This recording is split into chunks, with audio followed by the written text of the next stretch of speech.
رسول اللہ صلی اللہ علیہ وآلہ وسلم اس کتاب پر جو ان کے پروردگار کی طرف سے ان پر نازل ہوئی ایمان رکھتی ہیں، اور مومن بھی سب اللہ پر اور اس کے فرشتوں پر اور اس کی کتابوں پر اور اس کے پیغمبروں پر ایمان رکھتے ہیں، اور کہتے ہیں کہ ہم اس کے پیغمبروں سے کسی میں کچھ فرق نہیں کرتے، اور وہ اللہ سے عرض کرتے ہیں کہ ہم نے تیرا حکم سنا اور قبول کیا۔ اے پروردگار، ہم تیری بخشش مانگتے ہیں اور تیری ہی طرف لوٹ کر جانا ہے۔ اللہ کسی شخص کو اس کی طاقت سے زیادہ کا ذمہ دار نہیں بناتا۔ اچھے کام کرے گا تو اس کو ان کا فائدہ ملے گا، برے کرے گا تو اسے ان کا نقصان پہنچے گا۔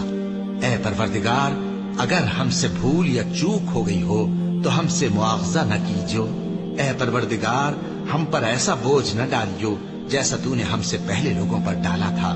اے پروردگار، جتنا بوجھ اٹھانے کی ہم میں طاقت نہیں اتنا بوجھ ہم پر نہ رکھیو، اور اے پروردگار، ہمارے گناہوں سے درگزر کر اور ہمیں بخش دے اور ہم پر رحم فرما۔